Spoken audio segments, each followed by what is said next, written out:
I was carrying a bag of groceries from my previous tenant when I ran into the last person I expected to see outside this rundown apartment complex. The man stared at the vegetables in my hands, his expression a mix of disbelief and pity, as if he couldn't fathom how far I'd fallen since leaving him.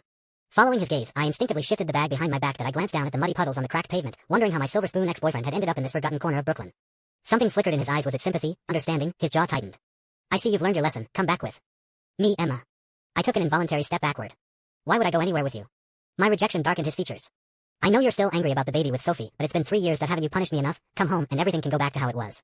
3 years, had it really been that long? I thought of my babbling toddler waiting at home and shook my head with a bitter smile. Go back to Sophie, Nathan, that my daughter needs her dinner. Chapter 1. Nathan grabbed my arm, his fingers digging in with desperate force.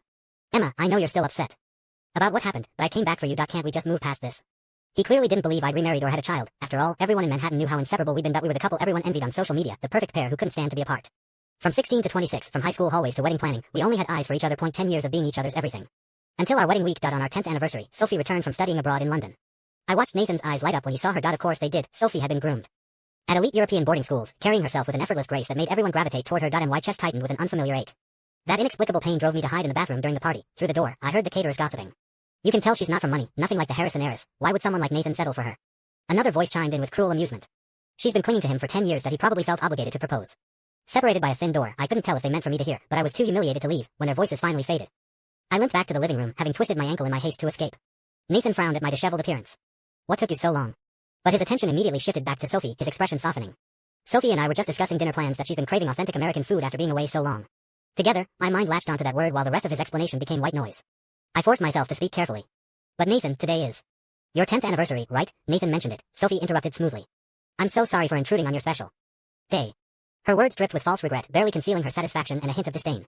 Ignoring her, I looked directly at Nathan. Do we have to go together? He frowned almost imperceptibly before pulling me aside. Emma, Sophie rarely visits. She'll be gone in a few days. We can celebrate our anniversary later. I stared at him, unsure how to respond to this casual dismissal. Nathan took my silence as agreement and waved Sophie toward the door. In the garage, our driver apologized profusely. I'm sorry, sir, all the other cars are in for service. Only your sports car is available. While Nathan hesitated, Sophie had already slipped into the passenger seat. Is this new, Nathan? Very sleek. Nathan looked at me with guilty eyes.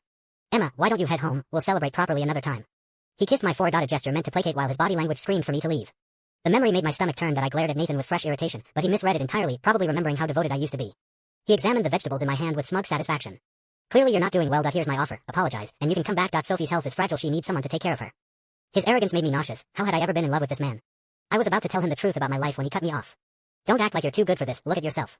He pulled out a familiar box from his pocket. My blood ran cold.